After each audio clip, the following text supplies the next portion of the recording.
nostalgia like me. I wanna know, darling, am I dying? Feel like I've been holding.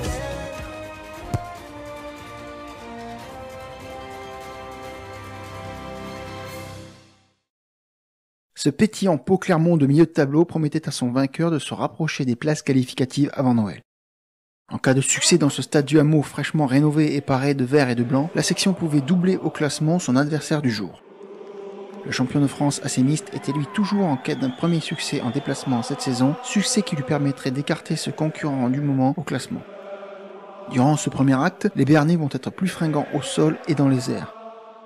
Mais surtout, la classe est si bien représentée en la personne de Colin Slade qui claque ce trop excentré pour l'ouverture du score. Les joueurs de Simon Mannix ont davantage de ballons et impriment leur tempo. Charlie Mallier se propose beaucoup et se trouve ici plaqué haut par Damien Chouli. Taylor sur le banc, l'ouvreur et buteur des Verts et Blancs, rajoute 3 nouveaux points avec ce 6-0. Mais après avoir laissé la parole à la défense, place aux offensives auvergnates. Trussardi éjecte pour Toeava qui va servir rougerie. L'expérimenté Jonard donne presque sur un pas à Scott Spedding entouré de 3 défenseurs. L'arrière international enrhume Ramsey et la porte s'ouvre béante. C'est donc la SMCA qui marque le premier essai de cette rencontre, proche de la demi-heure de jeu. Mais en l'absence de Morgan Parra encore sur le banc, Spedding manque 2 coups de pied qui ne permettent pas aux siens de faire la course en tête au tableau d'affichage. La mi-temps n'est pas encore sifflée et un ancien Clermontois va se signaler. Après lancer en fond d'alignement sur cette touche dans le camp des jaunes et bleus, le casqué Benson Stanley vient déchirer le rideau Arverne, feinte la passe d'Es et file seul sous les poteaux. Ce magnifique essai en première main récompense justement les hommes du 64 qui se sont peu livrés et ont commis trop d'en avant, mais pas au point de ne pas se montrer réalistes. Colin Slade assure la transformation et l'arbitre monsieur Mathieu Reynal renvoie les acteurs au vestiaire sur ce 13-5 en faveur des Pyrénéens.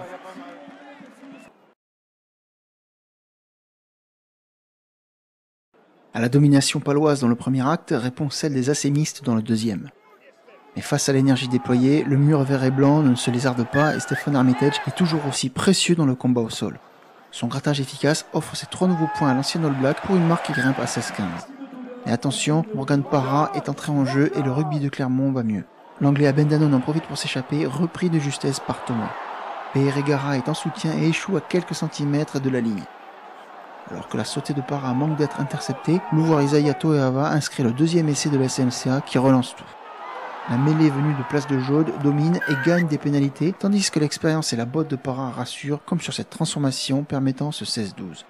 Taylor et Parra vont alors se livrer un mano à mano face au bar avec des pénalités qui permettent ce 19-18 à suspense. Les joueurs d'Azema sont bien décidés à obtenir ce premier succès en voyage. Au sol, la défense bernaise est sanctionnée et Morgan Parra a la balle de match. À 19-18 et à 2 minutes du terme, le 9 buteur ne tremble pas et les Jaunards mènent pour la première fois de la partie avec ce 21-19. D'innombrables mêlées vont alors être refaites sur les 22 mètres de Clermont avec introduction pour des Auvergnats qui veulent taper en touche. Mais les esprits se sont échauffés et Kakabadze a asséné un coup. Carton jaune, pénalité et balle de match inespérée pour des Palois qui se croyaient déjà perdus. Tom Taylor ne trompe toujours pas et après plus de 3 minutes d'arrêt de jeu, il offre donc à Pau la victoire 22-21 au grand désarroi de Kakabadze et d'un Franck Azema annoncé comme probable dans le futur staff de l'équipe de France.